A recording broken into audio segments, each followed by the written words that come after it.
Hello, and welcome to another episode of Retro Recording. Today we're going to be talking about Leslie speakers. Now you may have heard these devices being used on the records you love, but the humble Leslie rarely gets the credit it deserves for shaping particularly the tone of keyboard instruments. I also view the Leslie as an instrument itself, albeit one without a tone generator of its own. Basically, these speakers can take a plain tone source and animate it quite dramatically. It was originally marketed as the pipe voice of the electric organ because it excited the sound to allegedly simulate the reverberations of a pipe organ in a hall. I don't know if it actually does that, but it surely is one of my favorite analog effects. This particular Leslie is a tremolo unit that I yanked out of a half-broken Gulbranson organ, which was kindly donated to the studio. It is worth noting that I've had quite mixed results when pulling these Leslie speakers out of electric organs. Either the system is discrete and obvious and easy to pull out, or the switching mechanism is wired into the rest of the switches and it becomes very difficult to pull out. In this video you'll see examples of both. Here you can see the switching circuit was easily removed, so I've whipped up a quick covering so that no one's able to touch any hot pins. That would be a bad time. This switching system is actually quite key to the Leslie sound because it directs the AC current to one of these two different motors, and the natural ramp up and slow down of these motors color what we hear. On the Gulbranson, these two speeds were labeled tremolo and Celeste.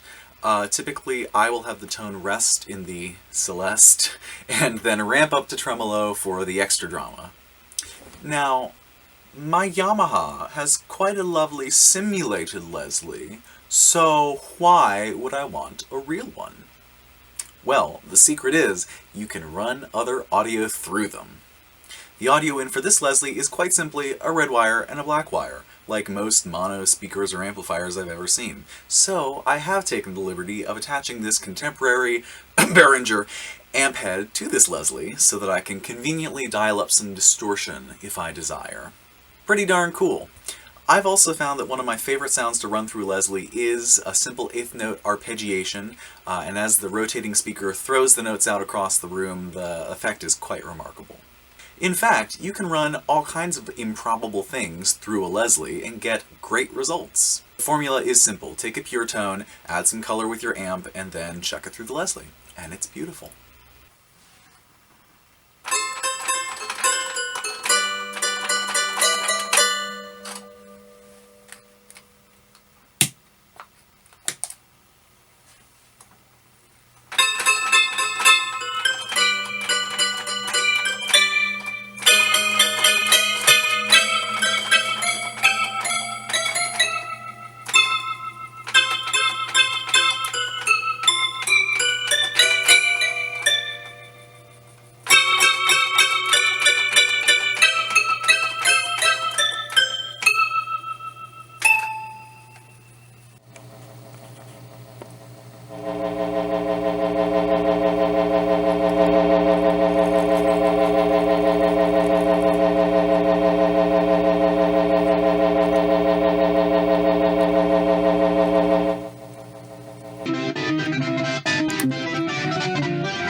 Now, I do have a real treat for you, because this is what I'm going to informally call the Hyper Leslie, or the Double Leslie. As you can see, we have our original one down here, and then this additional one, which is a different design, which I find quite interesting. The speaker is below it, then we have this rotating styrofoam baffle above it, and it's quite an interesting object.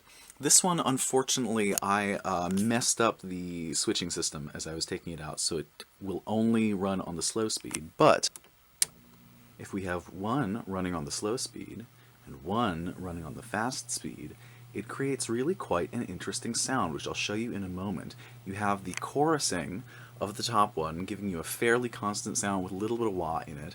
And then you have this one down here just marking time with its rotations quite rapidly, and the result is wiggly.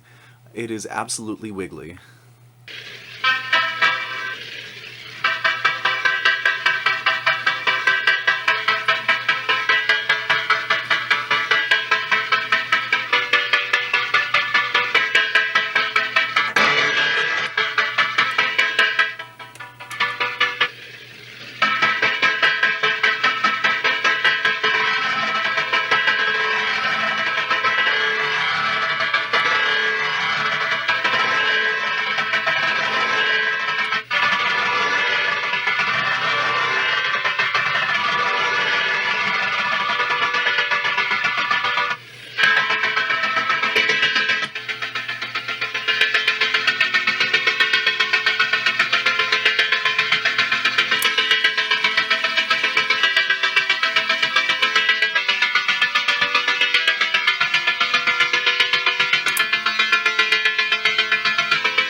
That's about it for this episode.